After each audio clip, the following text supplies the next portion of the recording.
Halo semua, kembali lagi di channel Ngomongin Film. Kali ini kita akan membahas alur cerita dari sebuah film yang menceritakan tentang petualangan seorang pendekar pedang ketika ia ikut bersama rombongan para bajak laut untuk mencari harta karun legendaris. Selama perjalanan, ia dan para bajak laut harus melewati berbagai rintangan seperti paus raksasa, badai petir, bahkan ia juga harus berhadapan dengan musuh masa lalunya yang juga memiliki keahlian dalam menggunakan pedang.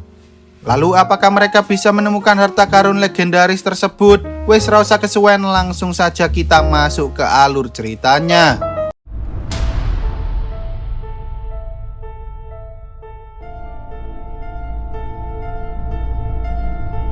Dahulu kala pada tahun 1388, salah satu jenderal Goryeo yang bernama Jenderal Jobang nekat menjarah harta kerajaannya sendiri ketika negara itu sedang diambang kekalahan. Mereka lalu membawa seluruh harta itu menuju lautan, namun setelah berpuluh-puluh tahun lamanya, entah mengapa harta itu tak pernah bisa ditemukan lagi. Scene kemudian beralih ke era Joseon. Terlihat sekelompok pencuri yang dipimpin oleh Wumuji sedang terapung di tengah-tengah lautan setelah mereka berhasil kabur dari kejaran para prajurit kerajaan. Wumuji sendiri terkenal sebagai seorang ahli pedang dari Goryeo, dan alasan mengapa mereka dikejar oleh para prajurit yaitu karena Wumuji ketahuan mencuri kayu pondasi istana kerajaan. Bahkan ia juga mengubah kayu-kayu itu menjadi sendok makan. Awalnya mereka semua sempat pasrah jika mereka tak bisa kembali lagi ke daratan. Tetapi tak lama setelah itu tiba-tiba muncul sebuah kapal bajak laut yang dipimpin oleh seorang kapten cantik bernama Haerang datang menyelamatkan mereka. Lalu film pun baru saja dimulai. 3 bulan kemudian, saat para bajak laut itu sedang bertengkar dan saling mengejek gara-gara makanan, salah satu awak kapal tiba-tiba melihat ada sebuah kapal Jepang yang melintas di wilayah tersebut. Sehingga tanpa basa-basi, Wumuji pun langsung menyuruh para bajak laut yang lain untuk bersiap menyerang kapal itu, berharap di sana mereka bisa menemukan bahan makanan serta beberapa emas dan juga berlian. Awalnya beberapa di antara mereka sempat menertawakan Wumuji karena mereka mengira bahwa Wumuji tak bisa bertarung. Tetapi setelah ia mendapatkan sebuah pisau, seketika Wumuji pun berubah menjadi sangat overpower. Bahkan ia mampu mengalahkan seluruh pasukan Jepang tanpa bantuan sama sekali.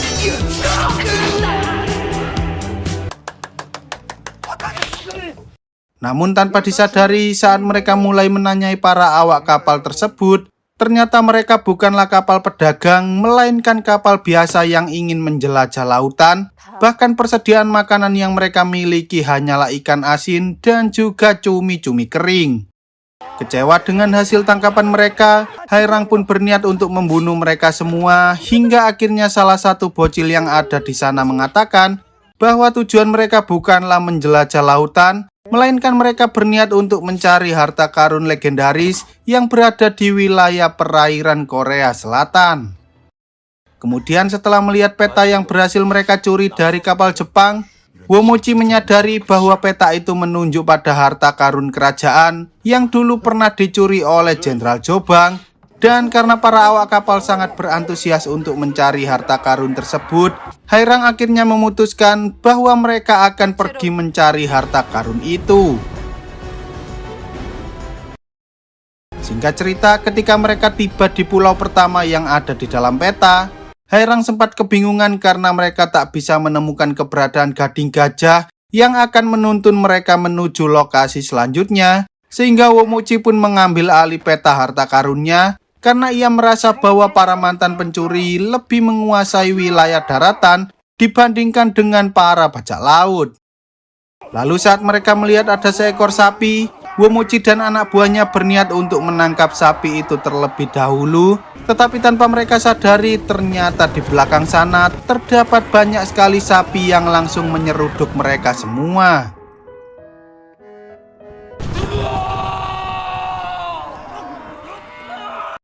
Mereka mengira bahwa Wumuji telah meninggal dunia, namun tampaknya Wumuji bukanlah seseorang yang lemah karena ia berhasil selamat dari kejadian itu. Bahkan ia juga berhasil mendapatkan gading gajah yang ternyata berisi peta harta karun yang asli. Sebelum mereka melanjutkan perjalanan menuju lokasi selanjutnya, Hairang mengatakan bahwa ia akan meninggalkan semua orang yang menganggap diri mereka adalah kelompok pencuri, karena selama ini ia sangat kesal dengan kelakuan Womochi yang selalu menganggap bahwa kelompok bajak laut lebih cupu dibandingkan dengan kelompok para pencuri. Mendengar hal itu, Womochi pun meminta para bawahannya yang setia untuk ikut bersamanya meninggalkan para bajak laut tersebut. Tetapi sayangnya para pencuri justru lebih memilih untuk ikut bersama Hairang daripada harus ikut bersama Womochi yang tak memiliki tujuan sama sekali. Malamnya, Hairang dan para bajak laut sempat menunggu Womochi karena mereka tak ingin kehilangan seseorang yang bisa mengalahkan banyak musuh sendirian. Namun ketika mereka menyadari bahwa Womochi berhasil mencuri gading gajahnya, Hairang dan kawan-kawan pun bergegas menjemput Womochi yang saat ini berada di tengah-tengah pulau.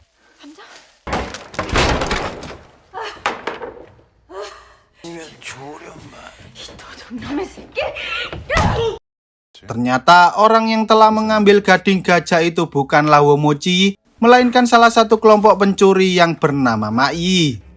Setelah Ma Yi berhasil membohongi Womochi, ia pun langsung pergi ke kerajaan terdekat untuk menjual gading gajah itu pada beberapa bangsawan kerajaan. Namun sayangnya usaha Ma Yi gagal setelah Womochi dan Hairang datang untuk mengambil gading gajah itu kembali. Di dalam kapal, Hairang berniat mengeksekusi Womochi, Ma Yi serta seorang gadis cantik bernama Haegum yang sebelumnya nekat menyamar sebagai Hairang. Tetapi ketika salah satu bajak laut hendak mengayunkan pedangnya, tiba-tiba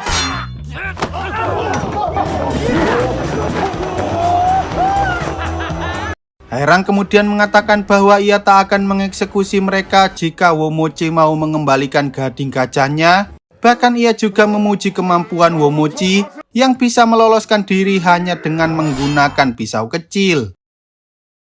Di tengah perjalanan, Kang Seop yang dulunya merupakan mantan prajurit Goryeo berusaha memecahkan kata sandi yang tertulis di gading gajah. Namun karena sandi itu hanya digunakan oleh para perwira, sedangkan Kang Seop merupakan prajurit berpangkat rendah, mereka pun terpaksa menyuruh Womochi hingga akhirnya mereka berhasil menemukan lokasi selanjutnya, yaitu sebuah gua laut yang terletak di bawah batu tanpa bayangan. Mendengar hal itu, beberapa orang termasuk Womochi meminta Hairang untuk tidak melanjutkan perjalanan karena tempat itu sangatlah berbahaya. Tetapi meski begitu, Hairang tampaknya tak ingin menyerah begitu saja, sehingga ia menyuruh para bajak laut untuk segera menaikkan layar dan berangkat menuju lokasi batu tanpa bayangan tersebut.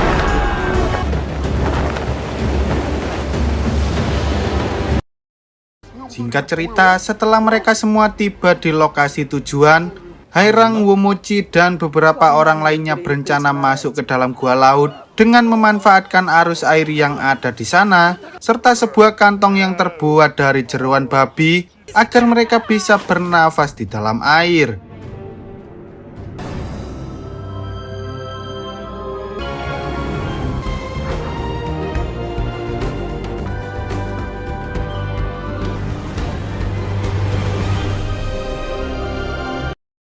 Ketika mereka sudah berada di dalam gua air, mereka semua merasa sangat kecewa karena yang ada di sana bukanlah harta karun, melainkan hanya bebatuan saja.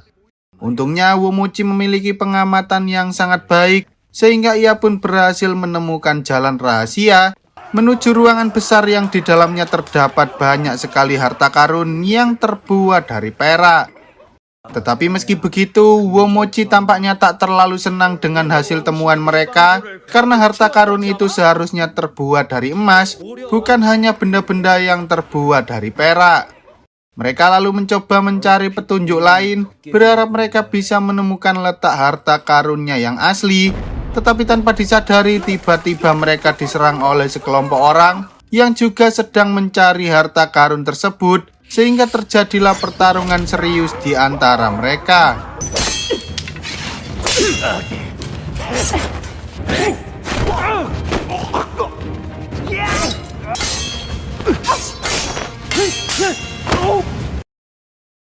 Ternyata orang yang dilawan oleh Wumuchi bukanlah orang biasa, melainkan salah satu mantan komandan perang bernama Bu Hongsu. Pada masa peperangan, Hongsu dikenal sebagai prajurit yang sangat brutal, bahkan ia tak segan-segan membunuh pasukannya sendiri jika mereka terluka dan tak bisa ikut berperang lagi. Tetapi pada akhirnya Wumuchi mengetahui hal itu dan ia pun menangkap Hongsu karena ia menganggap bahwa Hongsu tak pantas untuk menjadi raja di masa yang akan mendatang. Kembali ke masa kini, Wumuchi yang sudah terpojok akhirnya berhasil kabur dari kejaran Hongsu setelah ia mengikat kakinya sendiri pada peti-peti yang berisi harta karun perak. Tak lama kemudian, Hairang datang untuk membantu Wumuchi, tetapi saat para bajak laut sedang menarik mereka berdua, tiba-tiba seekor paus raksasa langsung menelan mereka, yang mana hal itu membuat semua orang tertarik ke dalam laut hingga hampir menenggelamkan kapal tersebut. Namun untungnya mereka berdua berhasil selamat ketika paus itu melemparkan mereka kembali ke dalam kapal. Malamnya, Hairang sempat bermimpi tentang seekor naga api yang mirip dengan bendera yang sebelumnya mereka temukan di dalam gua laut, sehingga Hairang pun menyuruh para awak kapal untuk memutar balik agar mereka bisa mencari petunjuk tentang harta karun emas yang terdapat di dalam bendera. Mendengar hal itu, Haegyum pun menyuruh mereka semua untuk berhenti memutar balik karena ia tahu bahwa Mak Yi sempat melihat bendera itu dan tampaknya ia juga tahu di mana letak harta karun itu berada. Mak Yi mengatakan bahwa lokasi harta karun itu berada di sebuah pulau bernama Inazuma, yaitu pulau yang terkenal dengan sebutan Pulau Petir, karena di sekitar pulau itu terdapat badai petir mengerikan yang akan menyambar siapapun yang mencoba masuk ke dalam sana. Tampaknya satu-satunya orang di kapal itu yang pernah merasakan ganasnya Pulau Petir hanyalah Mak Yi sendiri, dan karena ia tahu di mana letak pulau Inazuma tersebut, Mak Yi meminta agar ia dijadikan sebagai kapten kapal menggantikan Hairang hanya sampai mereka berhasil menemukan harta karun itu, sehingga para bajak laut pun terpaksa menuruti permintaannya. Dengan penuh kesombongan, Mak Yi mulai memerintahkan para awak kapal seenaknya sendiri. Bahkan ia juga mengatai mereka semua. Sementara Wumuchi dan Hairang kini bekerja di bagian dapur, meski Hairang tak bisa memasak makanan sama sekali. Malamnya, Wumuchi sempat mengajak Hairang untuk ngobrol bareng sambil menatap indahnya langit yang dipenuhi oleh bintang-bintang. Tetapi karena Wumuchi salah membahas tentang cinta, Hairang akhirnya marah dan ia pun pergi meninggalkannya begitu saja. Singkat cerita, setelah mereka tiba di wilayah Pulau Inazuma, Wumuchi dan para bajak laut yang lain sempat kewalahan ketika badai petir itu mulai menyambar ke arah mereka. Bahkan Mak Yi hampir saja terlempar ke laut karena ombak yang ada di wilayah itu sangatlah ganas. Namun berkat kemampuan Hairang yang ahli dalam mengendalikan kapal, mereka pun akhirnya berhasil melewati badai petir tersebut. Tanpa berlama-lama, setelah mereka tiba di Pulau Inazuma, Mak Yi menyuruh para bajak laut yang lain untuk segera menggali. Tetapi karena Kang Seop sudah terlalu kesal dengan sifat Mak Yi yang selalu menyuruh-nyuruh, ia pun meminta para bajak laut yang lain untuk segera menangkapnya agar mereka bisa menguburkan Mak Yi hidup-hidup. Sementara itu, saat Hairang dan Wumuchi melihat ke atas gunung, entah mengapa petir-petir itu selalu menyambar di tempat yang sama, sehingga mereka pun mulai bertanya-tanya apa yang sebenarnya ada di atas sana. Wumuchi lalu mengatakan bahwa ia akan pergi ke atas gunung itu sendirian, sementara Hairang akan mengurus para bajak laut yang saat itu sedang kejar-kejaran dengan Mak Yi. Sebelum pergi, Wumuchi sempat mengatakan bahwa sejak pertama kali ia melihat Hairang, ia sangat terpesona dengan kecantikannya, bahkan ia rela melewati badai petir serta mendaki gunung demi menemukan harta karun tersebut, karena ia ingin melihat Hairang bahagia. Singkat cerita, setelah Wumuchi tiba di atas gunung, ia melihat sebuah desa yang sudah tidak berpenghuni, dan tak hanya itu, ternyata selama ini petir-petir tersebut selalu menyambar 12 tombak dengan kepala di atasnya yang bertuliskan kata pengkhianat. Tak lama kemudian, Hyungso dan anak buahnya ternyata juga berhasil sampai di Pulau Inazuma, sehingga Womochi pun terpaksa harus bersembunyi terlebih dahulu sambil mengamati apa yang akan dilakukan oleh mereka. Dengan memperhatikan lambang bendera yang ada di sana, Hyungso lalu mencoba mencabut salah satu tombak yang menggantung kepala Jenderal Goryeo terakhir, hingga ia berhasil mendapatkan sebuah peti yang terkubur di bawahnya. Namun ketika mereka membuka peti itu, ternyata di dalamnya bukanlah emas, melainkan hanya ada sebuah ukiran kayu yang berbentuk seperti kepala naga. Di sisi lain, saat Mak Yi sedang bersembunyi dari kejaran Kang Seop, ia tak sengaja melihat seekor pinguin yang sedang menggigit sebongkah emas. Tetapi ketika ia mencoba mengatakan hal itu pada para bajak laut yang lain, mereka justru tak percaya karena pinguin itu tiba-tiba saja menghilang. Tak lama kemudian, pinguin itu akhirnya muncul kembali sehingga mereka pun mencoba menanyai pinguin itu, berharap si pinguin mau membawa mereka menuju ke tempat di mana harta karunnya berada. Lalu saat mereka sedang sibuk dengan si pinguin, tiba-tiba mereka mendengar suara aneh dari arah lautan, dan ternyata kapal mereka saat ini sedang diserang habis-habisan oleh kapal milik Hyungso yang memiliki banyak senjata. Melihat hal itu, Haerang kemudian menyuruh para bajak laut untuk kembali agar mereka bisa membantu melawan para pasukan Hyungso, sementara Kang Seop mengajak para mantan pencuri untuk pergi ke atas gunung agar mereka bisa membantu Womochi dalam melawan para pasukan Hyungso. Di atas gunung, Womochi yang keberadaannya telah ketahuan oleh Hyungso pun mencoba mengambil ukiran naga tersebut lalu kabur dari sana. Tetapi saat ia menyadari bahwa Kang Seop dan yang lain datang untuk membantunya, ia pun langsung menantang Hyungso untuk duel 1 lawan 1 karena ia ingin terlihat keren di mata anak buahnya itu.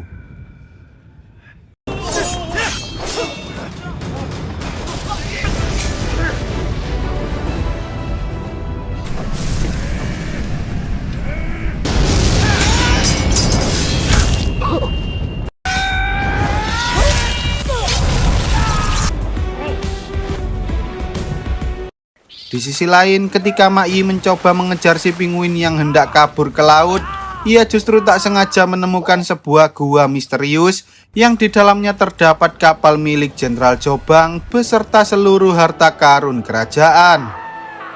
Namun tak hanya itu, di sana juga terdapat banyak sekali pinguin yang langsung menyerang Mak Yi karena para pinguin menganggap bahwa Mak Yi hendak merusak sarang mereka. Sementara itu di atas kapal, Haerang dan para bajak laut lain berusaha melawan anak buah Hyungso hingga terjadilah pertarungan yang sangat epik antara mereka semua.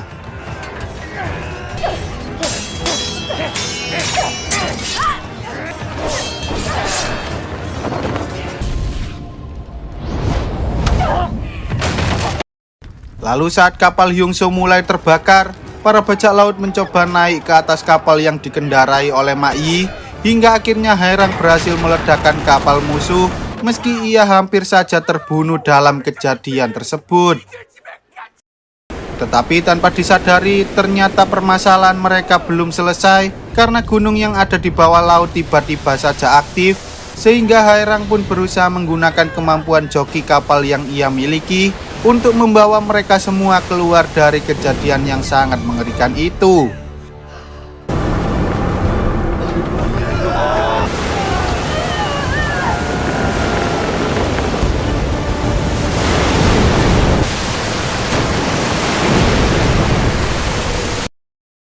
Setelah berhasil melewati berbagai rintangan, para bajak laut dan para pencuri akhirnya berhasil bertahan hidup.